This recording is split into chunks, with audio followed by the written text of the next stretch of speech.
നേരത്തെ പഠിച്ചു തുടങ്ങേണ്ട ആവശ്യമുണ്ടോ? +2 മുതൽ 8ാം ക്ലാസ് വരെ പഠിക്കുന്ന പല വിദ്യാർത്ഥികളും എന്നോട് ചോദിക്കുന്ന ഒരു പ്രധാനപ്പെട്ട ചോദ്യമാണ്. എന്തുകൊണ്ടാണ് നിങ്ങൾ നേരത്തെ പഠിച്ചു തുടങ്ങേണ്ടത്? അതിനുള്ള കാരണങ്ങൾ ഞാൻ പറഞ്ഞുതരാം. ഒന്ന്, നിങ്ങൾ ഏത് ക്ലാസ് ആണെങ്കിലും നിങ്ങൾ +2 മുതൽ 8ാം ക്ലാസ്സിലുള്ള വിദ്യാർത്ഥികളാണെങ്കിൽ നിങ്ങൾ റിട്ടൺ എക്സാമിൽ 30% മിനിമം മാർക്ക് നേടിയാൽ മാത്രമേ നിങ്ങൾക്ക് പാസ്സാൻ പറ്റുള്ളൂ. 40 മാർക്കിൻ്റെ വിഷയമാണെങ്കിൽ 12 മാർക്കും, 60 മാർക്കിൻ്റെ വിഷയമാണെങ്കിൽ 18 മാർക്കും, 80 മാർക്കിൻ്റെ വിഷയമാണെങ്കിൽ 24 മാർക്കും നിങ്ങൾ റിട്ടൺ എക്സാമിൽ എഴുതിയെടുത്താൽ മാത്രമേ നിങ്ങൾക്ക് പാസ്സാൻ പറ്റുള്ളൂ. രണ്ട്, ടെക്സ്റ്റ് ബുക്കിൻ്റെ വലിപ്പം. ഒരുപാട് വലിയ വലിയ ചാപ്റ്റേഴ്സ് ഉണ്ട്. ടെക്സ്റ്റ് ബുക്കിൻ്റെ ഏത് ഭാഗത്ത് വേണമെങ്കിൽ ചോദ്യം ചോദിക്കാം. ടെക്സ്റ്റ് ബുക്ക് മുഴുവനായിട്ട് കവർ ചെയ്യണമെങ്കിൽ നമുക്ക് ഇത്രയും സമയം ആവശ്യമാണ്. പിന്നെ question pattern, new question type, ഇതൊക്കെ കൊണ്ട് തന്നെ നമ്മൾ നേരത്തെ പഠിച്ചു തുടങ്ങുന്നത് വളരെ അത്യാവശ്യമാണ്. ഇനി നിങ്ങൾ നേരത്തെ പഠിച്ചു തുടങ്ങിയിട്ടില്ലെങ്കിൽ പ്രശ്നം, ഒന്ന്, നിങ്ങളിപ്പോൾ പഠിക്കാതെ എല്ലാം ലാസ്റ്റിലേക്ക് മാറ്റി വെച്ചാൽ എക്സാം സമയത്ത് നിങ്ങൾക്ക് അത് വലിയൊരു ബേർഡനായിട്ട് മാറും. അതുമാത്രമല്ല, നിങ്ങൾ പഠിച്ചതുകൊണ്ട് മാത്രം കാര്യമില്ല, പഠിക്കുന്നതിൻ്റെ കൂടെ തന്നെ റിവിഷൻ കൂടി നടത്തണം. നിങ്ങൾ ഇപ്പോഴൊന്നും പഠിക്കാതെ ഡിസംബറിലാണ് പഠിക്കാൻ തുടങ്ങുന്നതെങ്കിൽ പഠിച്ചിട്ട് തീരുകയില്ല. നിങ്ങൾക്ക് റിവൈസ് ചെയ്യാൻ അല്ലെങ്കിൽ റിവിഷൻ നടത്താൻ സമയവും കിട്ടാത്തൊരവസ്ഥ വരും. അപ്പോൾ ആ സമയത്തേക്ക് നിങ്ങൾ എല്ലാം കൂടി മാറ്റി വെച്ചാൽ അത് നിങ്ങൾക്ക് വലിയൊരു ബേർഡനായിട്ട് മാറും, വലിയൊരു ബുദ്ധിമുട്ടായിട്ട് മാറും. അത് നിങ്ങൾക്ക് എക്സാം സമയത്ത് സ്ട്രെസ്സൊക്കെ കൂട്ടാൻ കാരണമാകും. അപ്പോൾ അതുകൊണ്ട് തന്നെ തുടക്കം മുതലേ പഠിക്കുക എന്ന് വെച്ചിട്ട് ആഴ്ചയിൽ 7 ദിവസം പഠിക്കേണ്ട ആവശ്യമില്ല.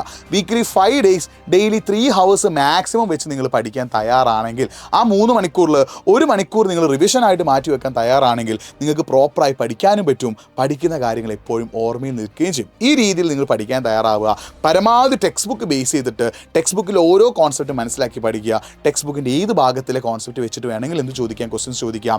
ടെക്സ്റ്റ് ബുക്ക് മാക്സിമം റെഫർ ചെയ്തുകൊണ്ട് നിങ്ങൾ എന്ത് ചെയ്യുക, പഠിക്കാൻ തീരുമാനിക്കുക. പിന്നെ സോഷ്യൽ പോലെ, ബയോളജി പോലെയുള്ള തിയറി കൂടുതലുള്ള സബ്ജക്റ്റ് ആണെങ്കിൽ എഴുതി പഠിച്ചാൽ കുറേ കൂടി ഓർമ്മയിൽ നിൽക്കും. ഫിസിക്സ്, കെമിസ്ട്രി പോലെയുള്ള സബ്ജക്റ്റുകളാണെങ്കിൽ നിങ്ങളതിലെ പ്രോബ്ലംസ് പരമാവധി ചെയ്തുകൊണ്ട്, പ്രോബ്ലംസ് കൂടുതൽ മനസ്സിലാക്കിക്കൊണ്ട്, പ്രോബ്ലംസ് ചെയ്തുകൊണ്ട് നിങ്ങൾ പഠിക്കുക. അപ്പോൾ നിങ്ങൾ ടെൻഷൻ അടിക്കേണ്ട ആവശ്യമില്ല. ഇപ്പോൾ നിങ്ങളുടെ മുന്നിൽ ഇഷ്ടംപോലെ സമയമുണ്ട്.